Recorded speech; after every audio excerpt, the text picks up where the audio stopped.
Good evening, visitors. Welcome to the Australian War Memorial's Last Post ceremony. My name is Tristan Rallings, and joining us today from the Royal Australian Air Force is Squadron Leader Stacey Davids. We welcome the veterans who have served, those that are still serving, and the families that love and support them. We acknowledge the members of RSL and Services Clubs Association, RSL Victoria, and RSL Queensland who are watching the broadcast of this ceremony across Australia. During this evening's ceremony, wreaths will be laid at the base of the pool of reflection by visitors to the memorial. If you are able, please stand and join in singing the national anthem.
The Australian War Memorial was the vision of Charles Bean, Australia's First World War official historian.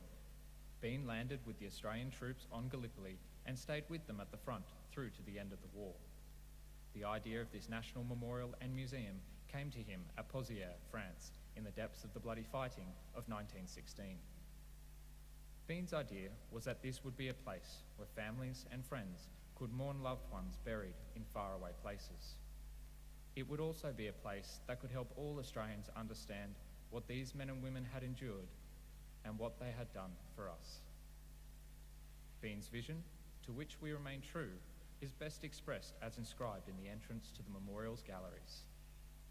Here is their spirit, in the heart of the land they loved, and here we guard the record which they themselves made. Tonight, we will read the story behind just one of those on the Roll of Honour, which lists the names of the more than 102,000 men and women who have given their lives for us in war and on operations for more than a century. But first we present a lament, Flowers of the Forest. Wreaths and floral tributes will now be laid at the base of the pool of reflection.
Today we remember and pay tribute to Sergeant James Lowe. James Lowe, known as Jim, was born around 1887 in Melbourne, the son of Isaac and Mary Ann Lowe. The Lowe family moved to Western Australia and became well known in the Harvey district. On the outbreak of war in 1914, James was working as an engine driver in Victoria. He enlisted for active service in the Australian Imperial Force in September 1914 and underwent a brief period of training before leaving for active service overseas with the 11th Battalion. He first went to Egypt, where his training continued in preparation for the landing on Gallipoli.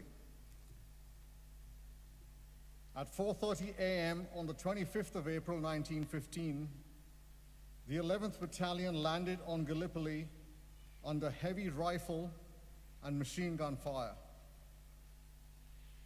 As they reached the beach, the men stormed up the steep hills to push the Turks back, resulting in a disorganized and confused line. Over the following days, the 11th Battalion reorganized and established a stronger line of defense. On the 2nd of May 1915, a party of men from the 11th Battalion climbed up a steep hill described as a slope that could easily pass for a cliff and probably reconnoitering their position. Private R. Charman later described what happened. Our chaps were sitting down just under the brow of the hill resting, and a few were peeping over the top now and again, keeping watch on the Turks' movements. One of them drew Jim's attention to two Turks about 300 yards off. Jim got a bit excited and got his rifle to have a shot at them when a sniper must have seen him and gotten the first shot. It hit him in the forehead, passing clean through his head. He fell straight back, tumbling over and over, falling 50 feet or more before stopping. Death must have been instantaneous.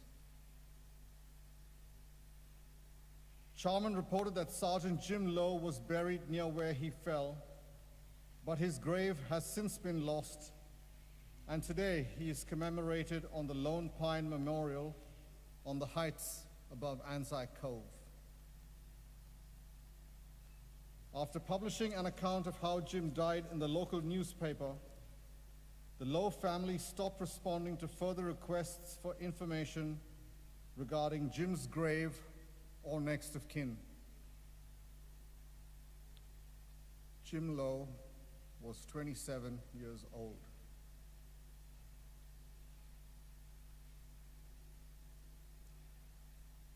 His name is listed on the Roll of Honor on my right among almost 62,000 Australians who died while serving in the First World War.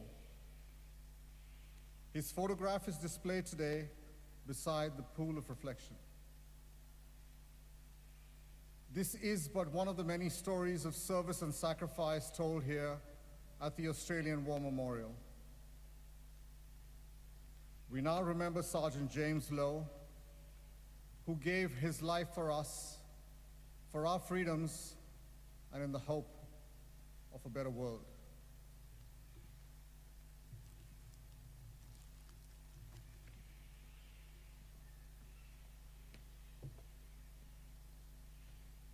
Please be standing for the reading of the ode and the sounding of the last post.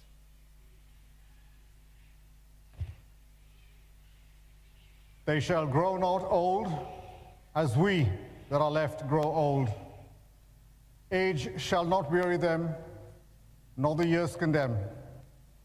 At the going down of the sun, and in the morning, we will remember them.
lest we forget.